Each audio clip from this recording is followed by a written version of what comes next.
I can see her through the glass wall of the conference room, and she's staring at me like she's seen a ghost. The young woman is mid-20s, polished in that deliberate way that comes from studying Instagram influencers and boardroom power dressing with equal intensity. Blush pink blouse, tailored navy pants, hair in a low ponytail that probably took 15 minutes to make look effortless. Her phone is halfway to her face, thumb hovering over the screen like she's about to Google something. She leans toward the man next to her, the CEO of Wave Labs, and whispers something behind her hand. He follows her gaze through the glass, sees me, and his expression shifts from curious to uncomfortable. They don't know I can see them. The morning light bounces off the glass at just the right angle. Her name is Sienna.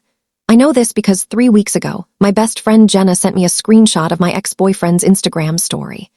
Derek had his arm around the same woman, both of them laughing on a rooftop bar at sunset, his caption reading "New Adventures" with a sunrise emoji. My stomach had dropped so fast I thought I might be sick.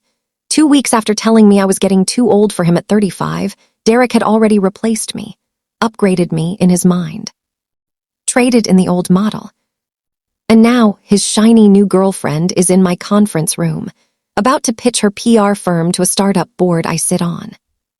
The irony tastes like expensive coffee and cold rage. I take a breath, smooth the front of my silk blouse, and check my reflection in my phone screen. Not a hair out of place. My makeup is understated, professional, the kind that costs a fortune to look like you're barely wearing any. I picked my favorite suit this morning, charcoal gray with a subtle pinstripe, tailored to fit like armor. My nameplate is already on the table inside. Maya Chen, board observer, Vertex Capital Partners. I wonder if Derek ever mentioned my last name to her. I wonder if he even knows what I really do. 60 seconds until the meeting starts. Priya, Wave Labs CEO, is chatting with her co-founder near the coffee station, oblivious to the personal drama about to walk through her door. The marquee PR team, Sienna included, is setting up their pitch deck at the far end of the table. I push open the door. The temperature in the room shifts. Sienna's head snaps up and our eyes meet. Hers widen. I watch the mental math happening behind them, the frantically searching memory, the dawning realization. She knows my face from somewhere. She just can't place it yet. I smile, polite and cool, and walk to my seat at the center of the table. Priya turns, her face lighting up. Maya, so glad you could make it. Everyone, this is Maya Chen from Vertex. She's been an incredible resource since our Series A, and we're lucky to have her observing today. I shake hands, exchange pleasantries, and settle into my chair. The leather is cool against my back. I set my notebook down, my pen aligned perfectly parallel to the edge. Everything in its place. Sienna is still staring. I can feel it. Let her stare. Let her wonder. Let her pull out her phone during the break and Google my name, scroll through my LinkedIn, and realize exactly who the too-old woman is. I've spent 6 weeks grieving a relationship where I made myself smaller and quieter and less threatening so a mediocre man could feel like the successful one. I'm done with that. The meeting is about to start, and I'm exactly where I belong. At the head of the table. It happened on a Sunday. I remember because we always did brunch on Sundays. It was our thing, the kind of small ritual that makes you feel like you're building a life with someone. Derek would sleep in while I went to the farmer's market, and I'd come back with fresh flowers and good bread, and we'd walk to that place in Silver Lake with the outdoor patio and the overpriced avocado toast. That morning felt different, though. He'd been quiet all week, distant in that way men get when they've already made a decision but haven't figured out how to tell you yet. I'd noticed but convinced myself I was overreacting. I was good at that. 3 years of being the cool girlfriend had trained me not to ask too many questions, not to seem needy, not to push. We got our usual table under the jacaranda tree. The light was golden, filtered through purple blossoms, and I remember thinking how beautiful it was, how perfect, and isn't it strange the way your brain records details when it knows something terrible is coming? Derek ordered the shakshuka. I got the grain bowl. He waited until the food arrived before he started talking. I've been doing a lot of thinking, he said, not meeting my eyes. He was looking at his plate, moving a piece of bread through the sauce in careful, deliberate circles. About us, about where I am in my life. My stomach clenched. I set down my fork. I care about you so much, Maya. You have to know that. You're an amazing person. The qualifier was coming. I could hear it gathering weight in the pause. But I think we want different things. We're in different life stages. What does that mean? My voice sounded calm. I was proud of that. He finally looked at me, and his expression was so gentle, so full of pity, that I wanted to throw my water in his face. You're 35. I'm not saying that's old, but I can tell you're starting to think about the future. Marriage, maybe kids, all that settled down stuff. And I'm just not there yet. I need to honor my own truth and admit I'm still figuring myself out. The words landed like stones. He was 38, 3 years older than me. We'd been together since I was 32, and not once, not ever, had I brought up marriage. I'd bent over backward not to. I'd laughed along when he made jokes about his friends getting trapped by engagement. I'd said I was focused on my career, that I wasn't in a rush, that I liked what we had. All of it true, none of it enough. I never asked you for any of that, I said quietly. I know, and that's what makes this so hard. You didn't do anything wrong. This is about me, about what I need. He reached across the table like he was going to take my hand, then thought better of it. I think you're amazing. Any guy would be lucky to have you, but I think you deserve someone who's ready for that next chapter, and I don't want to waste your time when I know I'm not that person. Waste my time, as if the last 3 years were already retroactively meaningless. Is there someone else? I don't know why I asked. Maybe I wanted him to lie convincingly enough that I could believe him. No, he said, too quickly. This isn't about someone else. This is about me being honest with myself about where I am. He insisted on paying for brunch. That was the part that made me want to scream. He paid the check with this sad, noble expression, like he was doing me a kindness. Like he was the mature one for being so honest. And I sat there with tears pressing behind my eyes, and absolutely no idea what to say. I walked home in a daze. It was 2 miles. My feet hurt by the end because I was wearing the sandals he'd said he liked. I kept replaying the conversation, searching for the moment I could have fought back, could have said something to change his mind. But what was I supposed to argue against? He didn't want me anymore. That was it. That was the whole truth. When I got back to my apartment, my own space that he'd never moved into because he liked having his own place, I sat on the edge of my bed and cried for 20 minutes. Then I stopped. I washed my face. I put the flowers I'd bought that morning into a vase. And I realized something that made my stomach hurt worse than the breakup. Derek had no idea what I actually did for a living. He knew I worked in venture capital. He knew I had an office in Century City and traveled sometimes for work, but he'd never asked the details. When I mentioned closing a deal or joining a board, his eyes would glaze over and he'd change the subject or check his phone. So I'd stopped talking about it. I made myself the girlfriend who asked about his day, who listened to his work problems, who proofread his emails and gave him advice on office politics. I'd introduced him to a founder friend who ended up hearing his marketing firm. I'd connected him to a startup advisor who became a reference for his promotion pitch. I'd coached him through a salary negotiation and told him exactly what to ask for. And he had no idea that I was the one with the real power. To him, I was just Maya, nice Maya, supportive Maya, aging Maya who was running out of time. I stared at my reflection in the bathroom mirror, mascara smudged under my eyes, and felt something crack open in my chest. Not heartbreak, rage. I met Derek at a venture capital networking event 3 years ago, back when I was a senior associate, and he was a marketing director trying to break into the startup world. He was charming in an easy, effortless way, good-looking without being threatening about it. Funny. He told self-deprecating stories about his job and asked me questions about mine with what seemed like genuine interest. Our first date was drinks that turned into dinner that turned into walking around downtown until midnight talking about everything. He didn't play games. He texted when he said he would. He seemed emotionally available, refreshingly normal compared to the finance guys I usually met who treated dating like a portfolio diversification strategy. I was 32 and tired of being single. All my friends were getting married or having bobbies, and I was working 70-hour weeks and going home to an empty apartment. Derek felt like possibility, like maybe I could have both. The problems started small. I'd mention a deal I was working on, and he'd nod and say, "That's great, babe," and then immediately pivot to a story about his work. I'd get promoted, and he'd congratulate me and then spend dinner talking about his own career frustrations. It wasn't malicious. It was just clear that my professional life didn't really interest him. So I adapted. I started asking about his day first. I stopped bringing up work unless he asked, which he rarely did. I became the girlfriend who listened, who supported, who made space for his ambitions.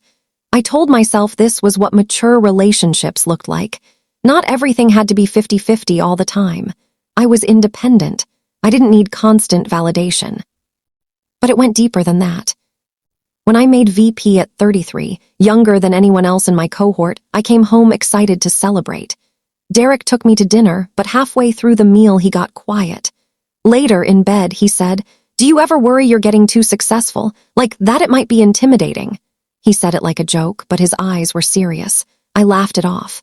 But after that, I started downplaying things. When I got my first board seat, I mentioned it casually, like it wasn't a big deal. He said, "Oh, cool," and went back to scrolling on his phone.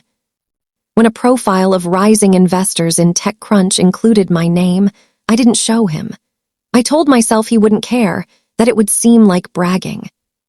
When founders started taking my calls immediately, when I started getting invited to exclusive investor dinners, when my salary doubled and then tripled, I said nothing.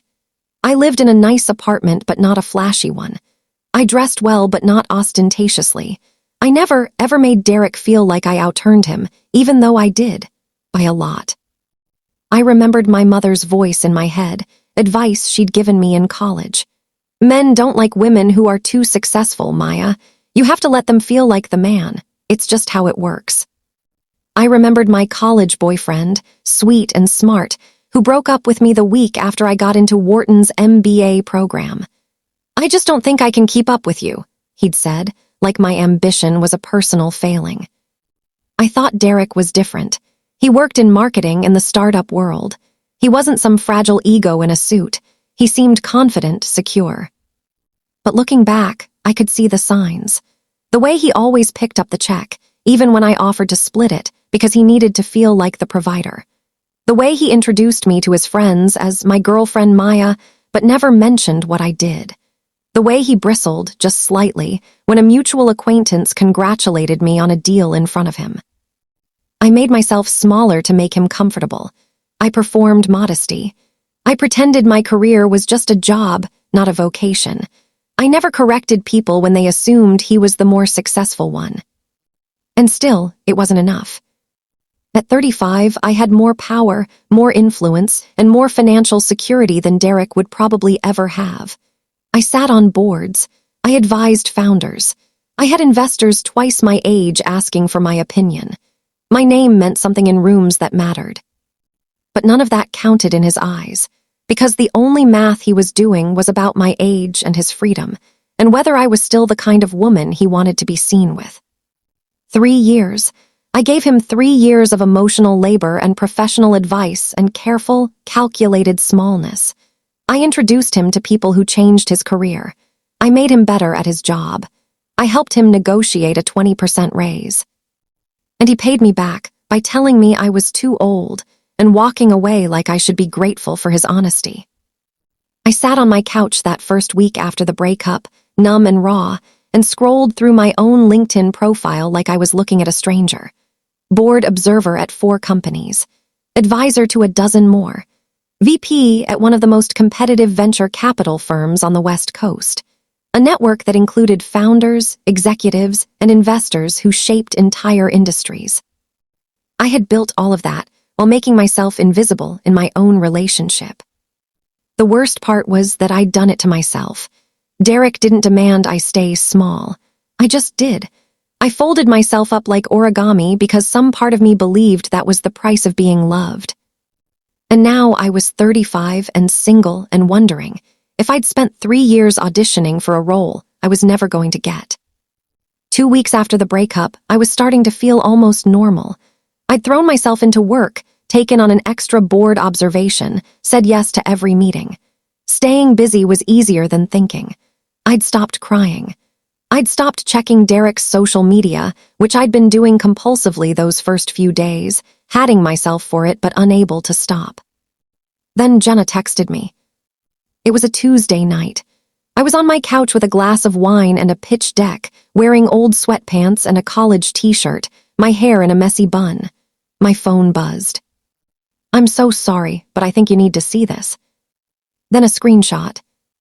Derek's Instagram story. A photo taken from a rooftop bar, the kind with string lights and a view of the city skyline turning pink at sunset. His arm was around a woman I didn't recognize. She was young, mid-20s probably, with long dark hair in beach waves and that effortlessly gorgeous look that actually takes an hour of effort. She was laughing, head tilted back, his hand possessive on her waist. The caption read, "New Adventures," with a sunrise emoji. My wine glass stopped halfway to my mouth. 2 weeks. It had been 2 weeks since he told me he needed to figure himself out, that he wasn't ready for anything serious, that he needed space and freedom and to honor his own truth. 2 weeks, and he was already posting couple photos. My hands were shaking. I set down the wine before I spilled it. I clicked over to his profile, which I'd been so disciplined about not checking, and scrolled. There were more. A photo from 3 days ago, the two of them at brunch. The same place we used to go, actually, or one that looked exactly like it. Avocado toast and golden hour lighting. Her hand on the table, his hand covering it. 5 days ago, a beach photo. She was in a white bikini, candid and glowing, turning to look at the camera over her shoulder. The geotag said Malibu. A week ago, a mirror selfie from what looked like a very nice hotel bathroom. She was barely in the frame, just visible in the background wearing a plush robe, but she was definitely there. I did the math. He'd started seeing her before he broke up with me, or immediately after. Either way, the story he'd sold me about needing space and time alone was a lie. I felt like I was going to be sick. Jenna called a minute later. I answered. "Are you okay?" she asked. "No," I said. My voice sounded distant, like it was coming from underwater. "He's a piece of shit. You know that, right?" "Yeah," I swallowed hard. "Do you know who she is?" I did some digging. Her Instagram is public. Her name's Sienna. She works in PR. Of course she did. Young, pretty, fun, uncomplicated. Probably didn't talk about board meetings or due diligence. Probably laughed at all his jokes and made him feel like the smartest person in the room. "I'm coming over," Jenna said. "You don't have to. I'm already in my car." She arrived 20 minutes later with ice cream and righteous fury. We sat on my couch and stalked Sienna's Instagram together, which was exactly as polished and aspirational as I'd expected. Yoga poses on the beach, acai bowls, motivational quotes in pretty fonts, a grid full of sunlight and good skin, and the kind of carefree youth that I apparently no longer possessed at the ancient age of 35. There were photos with Derek going back at least 2 weeks. In one, posted 4 days after he broke up with me, they were at a weekend getaway in Big Sur. I recognized the location immediately because it was the same Airbnb I'd bookmarked months ago, thinking maybe Derek and I could go for our anniversary. He'd taken her instead. I let myself cry that night. Jenna held me and said all the right things, and I soaked through an entire box of tissues. When she finally left around midnight, I sat in the dark and felt the full weight of it. I hadn't just been replaced, I'd been erased. 3 years of my life, and he'd moved on in less than 2 weeks like I'd never mattered at all. But then something else crept in underneath the grief, a cold, clarifying anger. I opened my laptop. I pulled up LinkedIn and typed in Sienna's name. There were a few, but I found her on the 3rd try. Sienna Hartley, account executive at Marquee PR. My stomach tightened. Marquee PR was a mid-tier agency that had been aggressively pitching several of my portfolio companies over the past 6 months. I'd sat in on 2 of their presentations. They were fine, polished but not exceptional. Hungry in that way boutique agencies are when they're trying to break into the startup world. I checked Sienna's profile. She'd been there for 2 years. Before that, she'd done a stint at a smaller firm, Pepperdine undergrad. She had about 800 connections, a professional headshot that looked expensive, and a summary full of buzzwords about authentic storytelling and brand narrative. Our professional worlds were closer than Derek realized. I sat back and stared at the screen. I wasn't sure yet what I was going to do with this information. Maybe nothing. Maybe I'd just file it away and move on with my life like a mature, well-adjusted adult. But I didn't close the laptop. I kept digging. I worked late the following Friday and decided to skip a portfolio company happy hour I'd been invited to. I was tired, emotionally wrung out, not in the mood to make small talk with 26-year-old founders who just raised their seed rounds. But then Linda, my mentor and a senior partner at Vertex, texted me, "You coming tonight? Josh has been asking for you." Josh was the founder of one of our Series A companies, a logistics platform that was doing well. He was smart, hardworking, one of the good ones. I sighed, looked at my sweatpants, and decided that hiding at home wasn't helping anyone. I changed into jeans and a blazer, fixed my makeup, and showed up. The bar was packed, loud with startup energy and expensive beer. I found Linda near the back, talking to a group of founders. She pulled me into the conversation immediately, introducing me to 2 people I hadn't met. We talked about the market, about a competitor that had just imploded, about a regulatory change that might affect 3 of our companies. I was starting to relax, to remember that I was good at this, that I had a life and an identity beyond the relationship that had just ended. Then Josh appeared, grinning. "Maya, I'm so glad you came." He pulled me into a half hug, enthusiastic in that founder way. "I wanted to thank you again for the intro to that marketing guy. Derek, right?" The name hit me like cold water. "He's been amazing," Josh continued, oblivious. "We brought his firm on for the rebrand campaign, and he's absolutely killing it. The user growth since we launched has been insane. He really knew exactly what we needed." I kept my face neutral, smiled. "That's great, Josh. I'm glad it worked out. Seriously, you have the best network. He's a real find." A real find? I'd introduced them 8 months ago at a coffee meeting. Derek had asked me if I knew anyone who needed marketing help, and I'd thought of Josh immediately. I'd made the introduction over email, talked Derek up, vouched for him. And now Josh was thanking me like I'd done him a favor.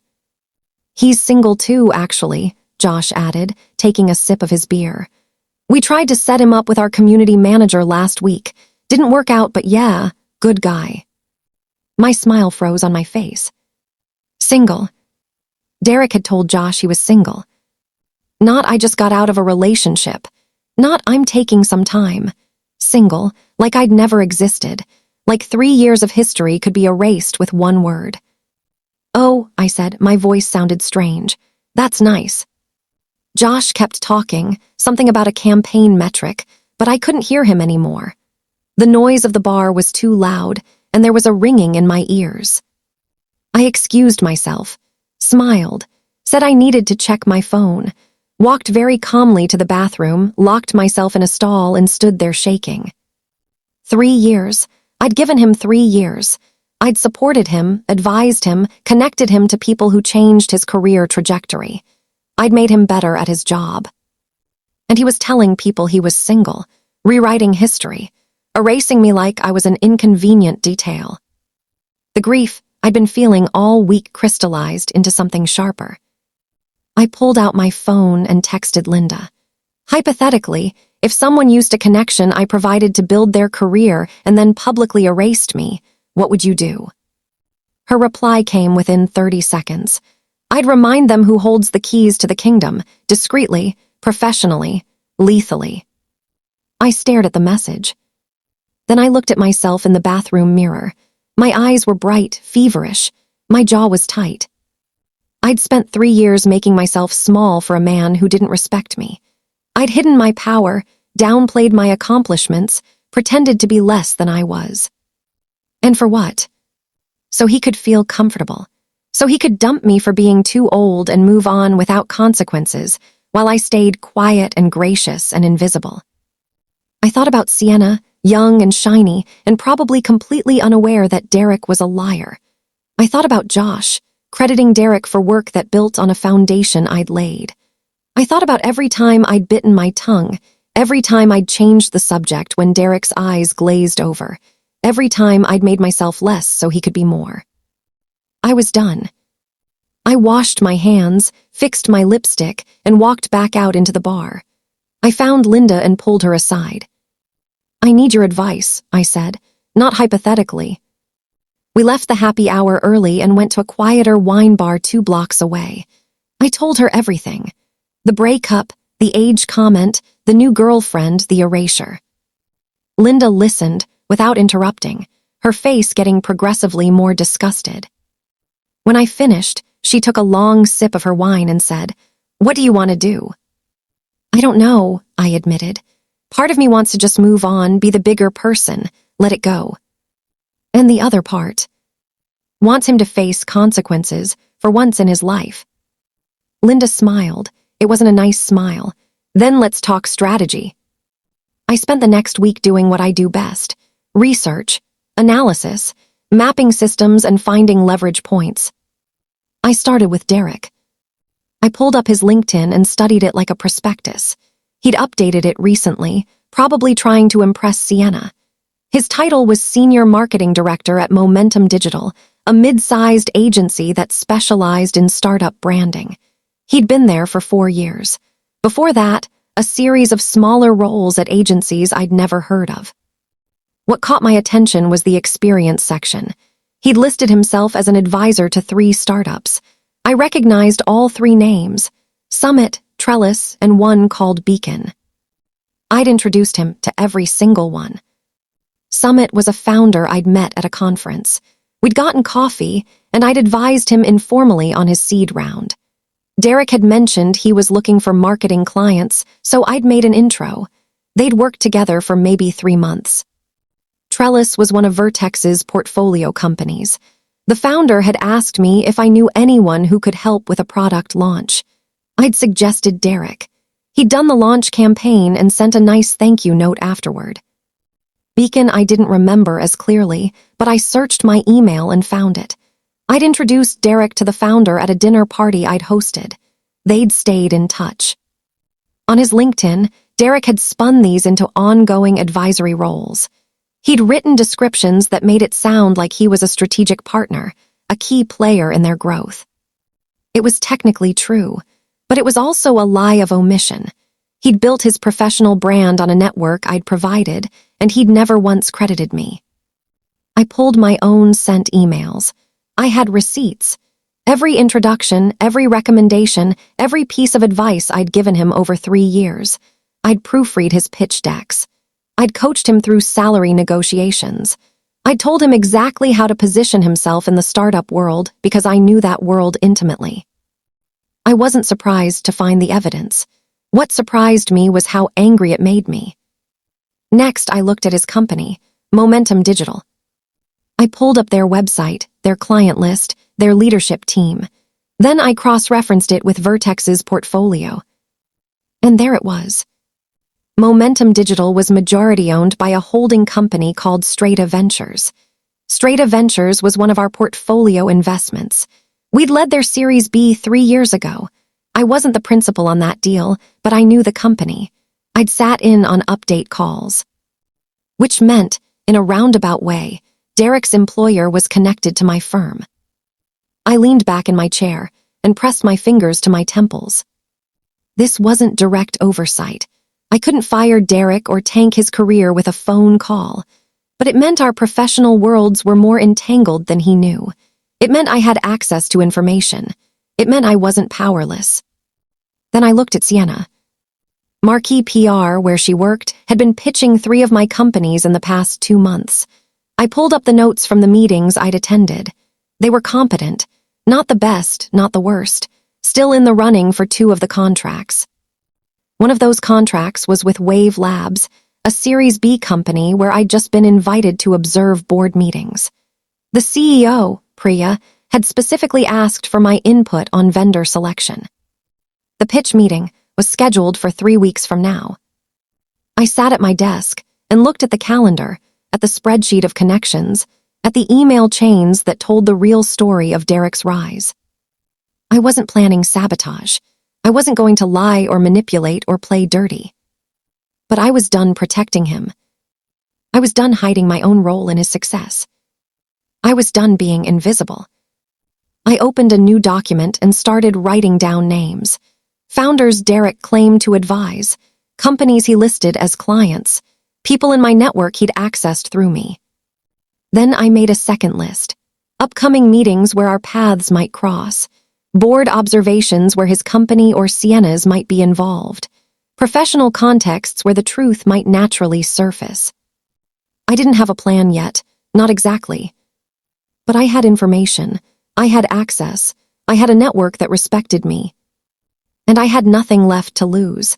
I needed a sounding board, someone who understood the professional landscape and wouldn't tell me to just let it go and move on. So I texted Linda and asked if she was free for dinner. We met at a wine bar in Santa Monica, the kind of place with exposed brick and a menu that lists the sommelier's personal notes. Linda was already there when I arrived, a bottle of Sansera breathing on the table. She poured me a glass before I even sat down. "You have that look," she said. "What look?" "The look you get when you're about to close a deal, focused, a little dangerous." She smiled. "I like it." I told her what I'd found. The LinkedIn embellishments, the advisory roles that were really just introductions I'd made, the web of connections between Derek's company and our portfolio. I told her about the upcoming board meeting at Wave Labs, about Sienna's firm pitching for a contract. Linda listened, swirling her wine, her expression thoughtful. "So what do you want to happen here?" she asked when I finished. "I want the truth to come out," I said. "I want people to know that he didn't build his career alone, that he had help, my help." "And you want him to face consequences?" "Yes." I met her eyes. "Is that terrible?" "No," Linda said flatly. "It's proportionate. He took credit for your work, lied about your relationship, and is coasting on a network you built. You're not planning to destroy him. You're planning to stop protecting him. Those are different things." She took a sip of wine and leaned forward. "Here's what you need to understand, Maya. You don't need to sabotage him. You just need to be visible. You've spent 3 years hiding your light. Stop. That's it. That's the whole strategy."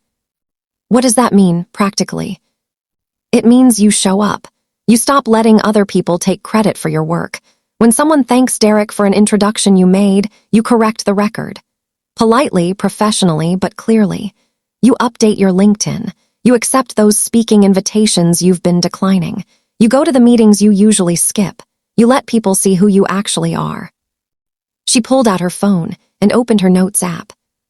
3 things. First, be visible. Second, correct the record when appropriate. Third, let proximity do the work. If Derek has been telling people he's single and self-made, let him explain that in rooms where you're present. It was so simple, it almost seemed too easy. "I'm not going to actively go after him," I said slowly, testing the idea. "I'm just going to stop hiding." "Exactly. You're not the villain here, Maya. You're the person with the receipts. There's a difference." I thought about it. About showing up to networking events I'd normally avoid. About mentioning, casually, when someone credited Derek for something I'd done. About being in rooms where his narrative couldn't go unchallenged. "What about legally?" I asked. "Do I have any actual recourse?" Linda shrugged. "Probably not. He didn't steal intellectual property or breach a contract. He's just a guy who benefited from your generosity and then rewrote the story. It's shitty, but it's not illegal. So I just have to live with it." "No, you have to correct it, every single time." She topped off my glass. "And you have to stop making yourself small. That's the real work here, not punishing him, reclaiming yourself." The next day, I did something I'd been putting off for months. I updated my LinkedIn. I went through my experience section and added details. Specific companies I'd advised, board seats I held, deals I'd closed. I changed my headline from VP Venture Capital to VP Strategic Partnerships, Vertex Capital Partners Board Member Startup Advisor. I added a note to my activity. Grateful to be working with incredible founders at Wave Labs, Summit, Trellis, and others who are building the future. Summit and Trellis, the two companies Derek listed as advisory clients. I didn't tag him. I didn't mention him. I just made my own involvement visible. Within an hour, I had 50 new profile views. By the end of the day, 3 founders had reached out to thank me for my support, including one from Summit who said, "I don't think I ever properly thanked you for the intro to Derek. That whole engagement started with you." I screenshot the message and saved it, not because I planned to use it, but because it felt good to have proof. Then I did something else. I accepted a speaking invitation I declined 2 months ago, a panel on women in venture capital at a tech conference in November. It would mean being visible, being on stage, being public about my work in a way I'd always avoided. I hit send on the acceptance email before I could second-guess myself. Next, I went through my calendar and said yes to things I normally skipped. A board observation meeting at Wave Labs, a networking dinner with a group of Series A founders, a happy hour hosted by one of our portfolio companies. I wasn't hunting Derek, I was just showing up. The last thing I did was petty, and I knew it, but I did it anyway. I went on LinkedIn and found a post from Josh's company, the logistics startup. They just announced hitting a user growth milestone. The post included a photo of their team celebrating and a caption thanking their partners, including Momentum Digital. I liked the post, then I added a comment, "Congrats, Josh, great to see the connections bearing fruit," with a seedling emoji. It was subtle. Most people wouldn't read anything into it, but Josh would remember that I'd made the introduction. And if Derek saw it, he'd know I was watching. I closed my laptop and poured myself a glass of wine. For the first time in weeks, I felt something other than sad. I felt powerful. The first test came 2 weeks later, at a tech industry mixer I almost didn't attend. It was one of those networking events that fills up a rooftop bar in downtown LA, 200 people in business casual clutching craft cocktails and talking about disruption. Normally, I'd find an excuse to skip, but I'd committed to showing up, so I went. I was talking to a potential co-investor, a woman named Reshma who ran a growth equity fund, when I saw him. Derek was across the patio, near the railing with the view of the city lights. He had his arm around Sienna. She was wearing a coral dress that probably looked amazing on Instagram, her hair in loose curls, laughing at something he'd just said. My stomach dropped. Reshma was mid-sentence, something about a SaaS company in our pipeline, and I had to force myself to focus, to nod, to respond with something intelligent. But I could feel Derek's presence like a heat signature. I hadn't seen him in person since the breakup, 6 weeks. In my mind, he'd started to become abstract, a villain in a story I was telling myself. Seeing him in 3 dimensions, solid and real and happy, made everything hurt again. Sienna looked young up close, luminous. She had that glow that comes from being 26 and in love and convinced the world is full of possibility. I hated how much I wanted to leave. But I didn't. I stayed exactly where I was and kept talking to Reshma. And then Amir appeared. Amir was a founder I'd known for 2 years, a brilliant guy building a fintech platform.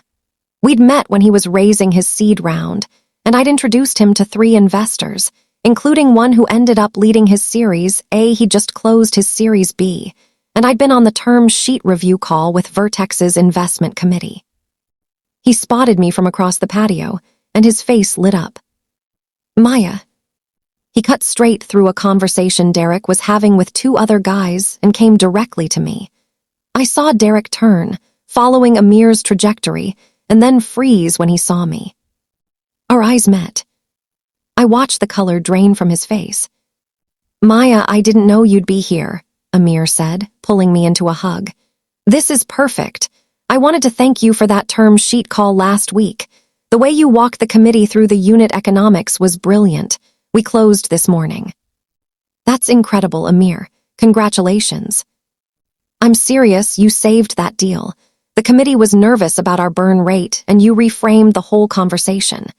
He was talking with his hands, animated and genuine. I don't think I've properly thanked you for everything you've done.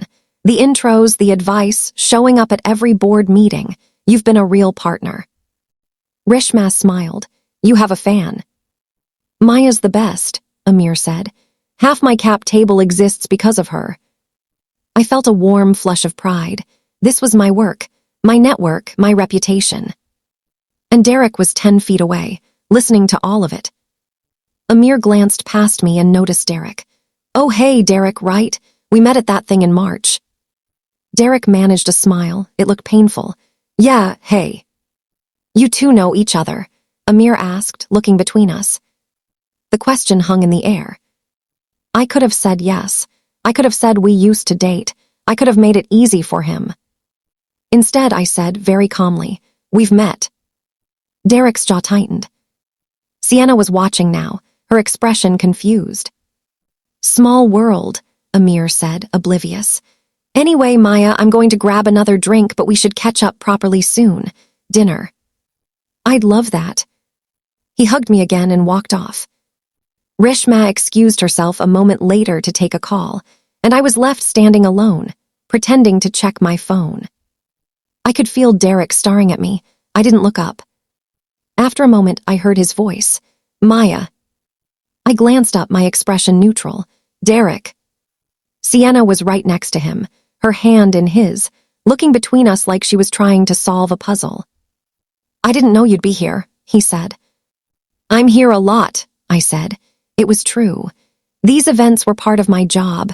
I just spent 3 years avoiding them because they felt like work on top of work. Right, yeah, he shifted his weight. How have you been? Busy, you. Good, great, actually. He squeezed Sienna's hand. She smiled up at him, but there was uncertainty in her eyes. I heard you closed the Momentum Digital contract with Josh's company, I said. Congratulations. Thanks. Yeah, that's been a great partnership. I smiled, said nothing. The silence stretched. Well, Derek said finally, good to see you. You too. He turned and guided Sienna away, his hand on the small of her back, and I watched them disappear into the crowd. My hands were shaking. I slipped my phone into my purse and took a long sip of my drink. Rishma reappeared. Was that your ex? I blinked. How did you know? The way he looked at you. Like he'd seen a ghost, she smirked. Also, you're way too successful for him. I could tell from across the patio. I laughed, surprised. Is it that obvious? Honey, Amir practically worships you, and that guy looked like he was about to have a panic attack. What did he do? Told me I was too old for him, at 35, then posted pictures with a new girlfriend 2 weeks later. Rishma's expression turned ice cold. Men are trash. Some of them. Most of them. She raised her glass. Here's to being too successful, too old, and too threatening. May we never dim our light for mediocre men again. I clinked my glass against hers and meant it. I didn't hear from Derek that night, but the next morning, a text appeared on my phone. Can we talk? I stared at it for a full minute, then deleted it without responding. An hour later, another one. I saw you at the mixer. I didn't realize you were so involved in the portfolio scene. We should catch up. I left him on read. The audacity was almost impressive. He'd dumped me, erased me, moved on publicly, and now that he'd seen my professional reality, he wanted to catch up. 2 days later, I got a LinkedIn request from Sienna. Her message was carefully worded, almost painfully polite. Hi Maya, Derek mentioned you two are friends. I work in PR and would love to connect with more people in the VC world. Hope you're well. Friends. So that was the story he'd told her, that we were friends. I accepted the request, but didn't reply to the message. I wondered what he'd said when they left the mixer.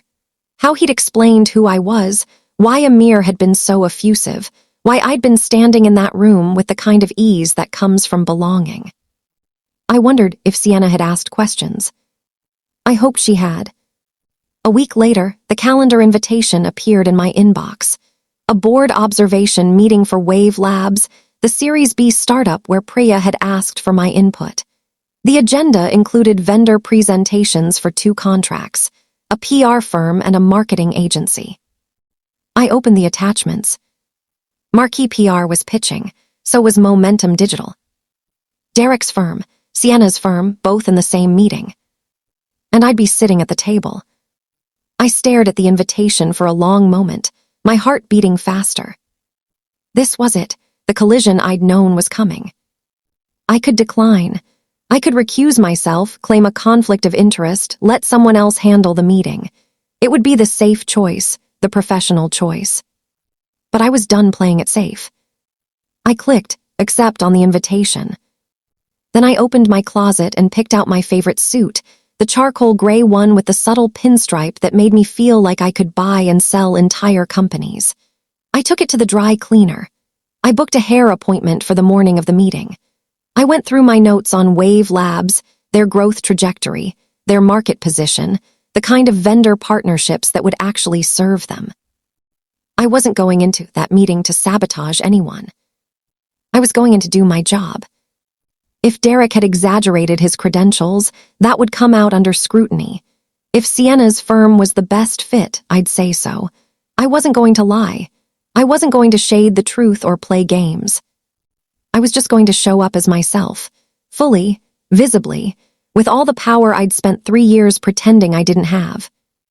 The night before the meeting, Linda texted me, "You ready for tomorrow?" I think so. Remember, you're not doing anything wrong, you're just telling the truth. What if it feels like revenge? Then let it feel like revenge. As long as you're acting with integrity, you're fine. The truth shouldn't feel like a weapon, but sometimes it does. That's not your fault. I set my alarm for 6, laid out my clothes, and went to bed early. I dreamed about boardrooms and glass walls and Derek's face, when he realized I'd never been small at all. When I woke up, I felt calm, clear, ready. Today, the worlds collided. And I was going to be exactly where I belonged. I woke up at 5:30, half an hour before my alarm. My apartment was still dark, the city quiet outside my windows. I lay there for a moment, feeling my heartbeat, steady and strong. Then I got up. I made coffee, the good stuff I saved for important days. I did my makeup carefully, precisely. Foundation that looked like skin, eyeliner that could cut glass, lipstick in a shade called Boardroom, which felt appropriate. I straightened my hair until it fell in a sleek, perfect line past my shoulders. I put on the charcoal suit. It fit like it had been made for me, because it had. I'd had it tailored 6 months ago, back when I still thought Derek and I had a future, back when I was still making myself small. I looked at myself in the mirror. The woman looking back was polished, powerful, completely in control.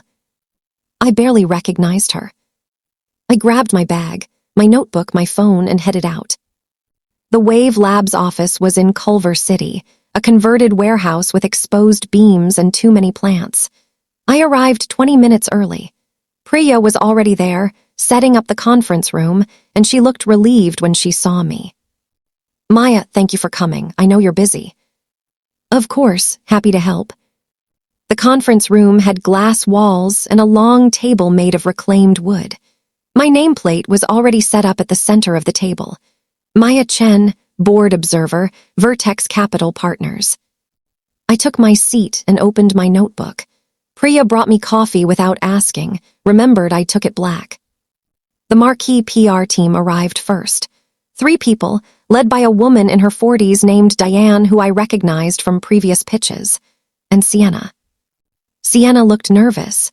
She was wearing a navy dress and carrying a leather portfolio, her hair pulled back in a low ponytail. When she walked into the room and saw me sitting at the table, she stopped mid-step. Her eyes went wide. I watched her brain trying to process. She knew my face. She'd seen me at the mixer, heard Amir talking about me, watched Derek go pale. But this was different. This was me in my element, in my seat with my name on a placard. I smiled at her, professional cool. "Good morning." "Good morning," she managed. Diane didn't notice the tension. She was busy setting up their presentation, chatting with Priya about the agenda. Sienna sat down at the far end of the table and pulled out her phone. I saw her fingers moving, probably texting Derek. The rest of the Wave Labs team filtered in. Priya's co-founder, their head of marketing, 2 other advisors. Everyone took their seats. Priya started the meeting. "Thanks, everyone, for being here. We're looking at 2 vendor partnerships today. First up is Marquee PR, who will be presenting their proposal for our Series B announcement and ongoing brand strategy. Then we'll have Momentum Digital on the line for their marketing and growth campaign pitch." On the line. Derek was going to zoom in. Part of me was disappointed. Part of me was relieved. Diane stood up and launched into the pitch. She was good, confident, hitting all the right notes. She talked about their experience with tech companies, their media relationships, their understanding of Wave Labs' market position. Sienna spoke about halfway through, presenting a sample campaign calendar. She was articulate, well-prepared. If I didn't know she was dating my ex-boyfriend, I would have been impressed. Actually, I was still impressed. This wasn't personal for her. She was just doing her job. When they finished, I asked questions. Fair ones, strategic ones. What was their crisis communication protocol? How did they handle investor relations versus consumer press? What was their relationship with Tier 1 tech journalists? Diane answered smoothly. Sienna took notes. Then Priya said, "Great, thank you. Let's take a 5-minute break before the next presentation." The Marquee team stepped out. Sienna glanced back at me as she left, and I saw something in her expression. Not hostility, confusion, maybe the beginning of suspicion. When the room cleared except for Priya and her co-founder, Priya leaned over. "You okay? You seem tense." "I'm fine," I said, "just focused." The screen at the end of the room flickered to life. The Zoom call connected. And there was Derek. He was in what looked like a conference room at his office, wearing a button-down shirt and a blazer. His hair was styled. He looked polished, professional, confident. Then he saw me, and his face went absolutely white. "Good morning, Derek," Priya said cheerfully. "Can you hear us okay?" "Yeah," he said. His voice sounded strained. "Yeah, I can hear you." "Great. We have the full team here, including Maya Chen from Vertex Capital, who's observing for the board." "Right," Derek said. He was staring at me through the screen. "Hi, Maya." "Hello, Derek." The temperature in the room dropped about 10 degrees. His boss appeared on screen next to him, a woman in her 50s named Patricia who I'd met once at a portfolio event. "Good morning, everyone. We're excited to share what we've put together for Wave Labs." Derek started the presentation. He stumbled over the first slide, had to restart. I watched him trying to find his footing, trying to perform confidence while I sat there, silent and still, at the center of the table. The pitch was fine, competent. They'd outlined a growth marketing strategy, a content calendar, some influencer partnerships. It was the kind of mid-tier work his firm did well. But then Derek started talking about their startup expertise. "We've built deep relationships in the startup ecosystem," he said, clicking to a slide that showed logos of companies they'd worked with. "I personally have advisory relationships with several high-growth companies, including Summit and Trellis, which gives us unique insight into what works in this space." I felt something tighten in my chest. Summit, Trellis, the companies I'd introduced him to. Priya was nodding, taking notes. Her co-founder looked interested. I waited until Derek finished the slide. Then I spoke. "Derek, can I ask a clarifying question?" He froze. "Sure." "You mentioned advisory relationships with Summit and Trellis. Can you elaborate on your specific role with those companies?" The pause was just a beat too long. I provided strategic marketing consultation, he said. Help them think through positioning, go-to-market strategy. And how did those relationships begin? Another pause. Through networking, mutual connections. I nodded slowly, opened my notebook. I'd printed out the email chains the night before just in case. I didn't take them out. I didn't need to. Just for transparency, I said, my voice calm and even. I have emails showing that I introduced you to both founders. Summit in March of last year, Trellis in June. I made the introductions and provided the initial context for the engagements. The room went very, very quiet. Derek's face on the screen was frozen. Patricia, his boss, turned to look at him. Derek, you told me you had established relationships with those companies, Patricia said slowly. That you'd built those connections independently. I mean, Maya made the introduction, but I developed the relationships, Derek said. He was starting to sweat. I could see it even through the screen. Did you do ongoing work with them beyond the initial projects? I asked. Silence. Derek, Patricia's voice was sharp now. I consulted informally, he said. Stayed in touch with the founders. But you don't have formal advisory agreements with them, do you? I kept my tone neutral, curious, like I was just seeking information. No, he admitted, not formal agreements. Priya was looking at me now, then at the screen, clearly trying to understand what was happening. I could have stopped there. I'd made my point. But something in me, some part that had been silent for 3 years, needed to finish this. I want to make sure we're crediting connections accurately, I said. For due diligence purposes, it's important that we understand the actual depth of vendor relationships versus network leverage. It was the most professional way. I could say you're a liar without saying the words. Patricia's expression had gone from confused to furious.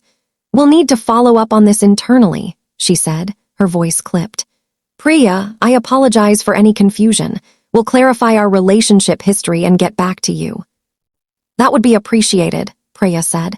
She sounded bemused. The rest of Derek's presentation was a disaster. He rushed through the slides, stumbling over words, while Patricia sat next to him looking like she wanted to throw him through a window. When he finished, Priya asked 2 perfunctory questions and then thanked them for their time. The Zoom screen went dark. I sat very still, my hands folded on top of my notebook, my expression neutral. That was interesting, Priya said carefully. I apologize if that was uncomfortable, I said, but I thought transparency was important. No, I appreciate it. That's exactly why I wanted you in this meeting. She made a note on her laptop. We'll take everything under consideration and get back to both firms by end of week. The meeting wrapped up. I gathered my things, slid my notebook into my bag, and stood. And that's when Sienna appeared in the doorway. She'd been waiting outside. The rest of her team was gone. It was just her, standing there with her arms wrapped around herself, her face pale. Maya, she said, can I talk to you for a minute? Priya glanced between us, sensing something, and excused herself. I looked at Sienna. She was young up close, younger than I'd realized. Her eyes were red-rimmed. You were with Derek, she said. It wasn't a question. Weren't you? I could have lied, could have deflected, but I was done with that. For 3 years, I said. He ended it 6 weeks ago. Her face crumpled. He told me he'd been single for over a year.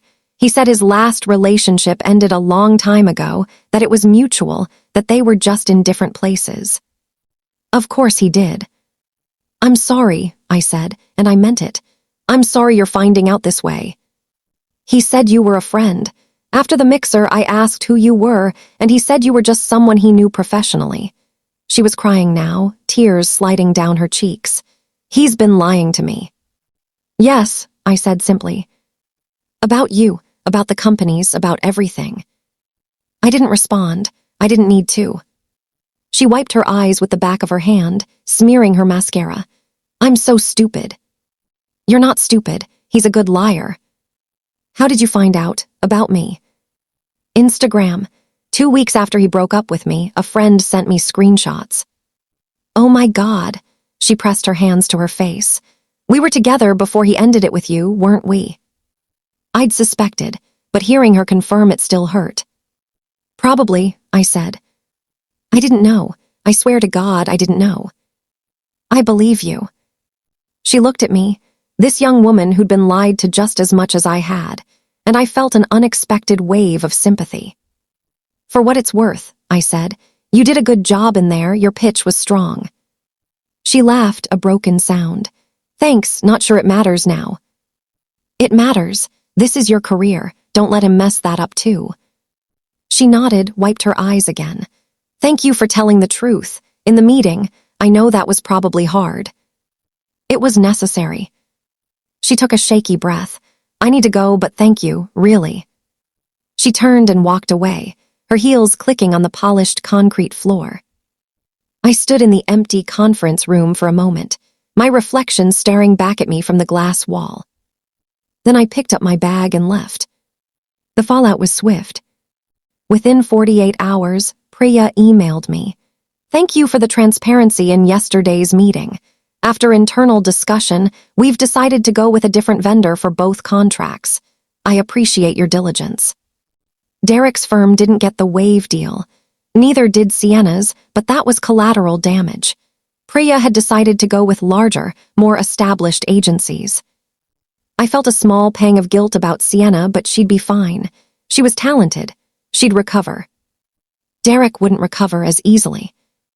3 days after the meeting, I got a brief message from Sienna on LinkedIn. I wanted to let you know I ended things with Derek. Thank you for everything. I'm sorry for the role I played in hurting you, even unknowingly.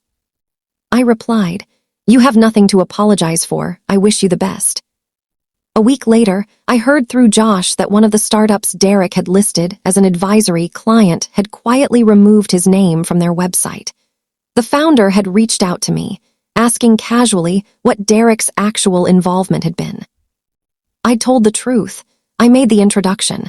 He attended 2 or 3 meetings. The founder had thanked me and said nothing else, but the next day, Derek's bio was gone. Then I ran into Patricia, Derek's boss, at a portfolio company event. She pulled me aside. I wanted to thank you for your honesty at the Wave meeting, she said. It raised some questions about Derek's representations. We've been doing an internal audit of his client relationships. I see. Several of the connections he claimed as independent relationships were actually introductions from you or other people in his network. He significantly overstated his role. I said nothing. His promotion has been tabled, Patricia continued.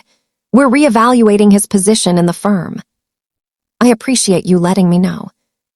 She nodded, her expression hard. For what it's worth, he never should have let you go. That was a catastrophic error in judgment. I smiled slightly. Yes, it was. 2 weeks after the board meeting, Derek emailed me. The subject line was blank. The message was long, rambling, furious.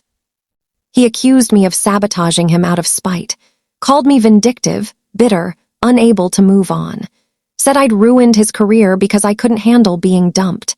Said I'd humiliated him in front of his boss and his clients. Said I was a cruel, calculating person who couldn't stand to see him happy. I read it once, sitting at my kitchen counter with a glass of wine. I felt nothing. No anger, no satisfaction, no regret. Just a distant, clinical observation that he still didn't get it. That even now, facing consequences for his own lies, he was blaming me. That he genuinely believed he was the victim here. I forwarded the email to my lawyer friend with a note. For the record, just in case. She replied, keep everything, don't respond, let him dig his own grave. I deleted the email from my inbox and went for a run. The city lights blurred past me, my breath steady, my legs strong. I felt free.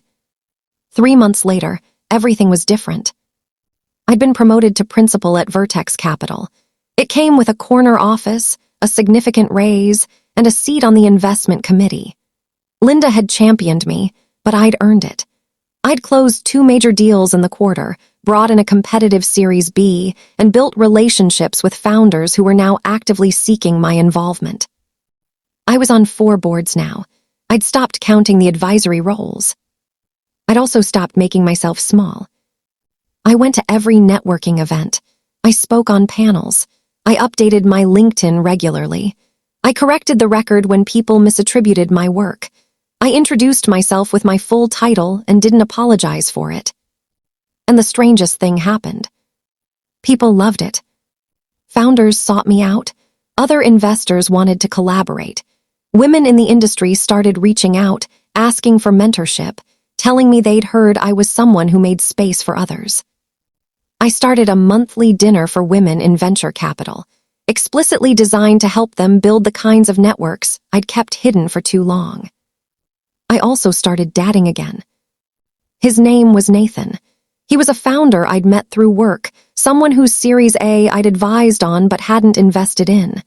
He'd reached out months after the deal closed, asking if I'd be interested in getting coffee. Not professionally, just coffee. I'd said yes. He was different from Derek in every way that mattered. He asked detailed questions about my work and listened to the answers. He bragged about me to his friends. When I closed a big deal, he took me to dinner and made me tell him the whole story, genuinely thrilled by my success. "Doesn't it intimidate you?" I asked once early on. "That I do this, that I'm on boards and advise companies and have this whole complicated career." He'd looked at me like I was speaking another language. "Why would that intimidate me? It's one of the things I love about you." I'd almost cried.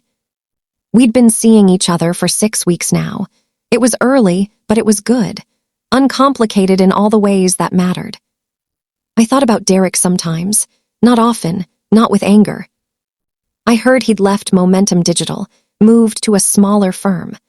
I heard he was dating someone new, another young woman with a polished Instagram and no idea who he really was. I hoped he'd learned something. I doubted he had. But that wasn't my problem anymore. One Saturday morning, I was sitting in a coffee shop in Venice, working through a pitch deck for a Monday meeting. The sun was streaming through the windows, and my cappuccino was perfect, and I had nowhere else to be. My phone buzzed. A text from one of my mentees, a 28-year-old associate at another firm. "I just closed my first deal as lead. I wanted to thank you for everything you've taught me about owning my voice in the room. I wouldn't have had the confidence without you." I smiled and typed back, "You did that yourself. I just reminded you that you could." I set my phone down and looked out the window at the ocean, the sky, the endless blue. I thought about the woman I'd been a year ago. Quiet, accommodating, shrinking herself to fit into someone else's idea of what she should be. I thought about the moment Derek told me I was too old, and I'd believed somewhere deep down that he might be right. And I thought about the woman I was now, loud when it mattered, unapologetic, fully, completely herself. The revenge, I realized, wasn't in Derek losing his promotion or his contracts or his girlfriend. The revenge was in me refusing to be small ever again. I'd learned things in the past few months, hard things, important things. I learned that silence protects the wrong people, that when you hide your accomplishments to make someone else comfortable, you're not being humble, you're being complicit in your own erasure. I learned that documentation is power, that emails and receipts and records matter, not because you're planning to weaponize them, but because the truth should never be negotiable. I learned that competence isn't threatening, and if someone feels threatened by your competence, they're the wrong person. Full stop. I learned that being visible is a radical act. That showing up, taking credit, claiming space, these aren't arrogant, they're survival. Most of all, I learned that I was never too much, not too successful, not too ambitious, not too old. I was exactly who I was meant to be, and anyone who needed me smaller to feel bigger didn't deserve access to me at all. My phone buzzed again. This time it was Nathan. "Dinner tonight. I want to hear about your week." I smiled and typed back, "Yes, I have stories."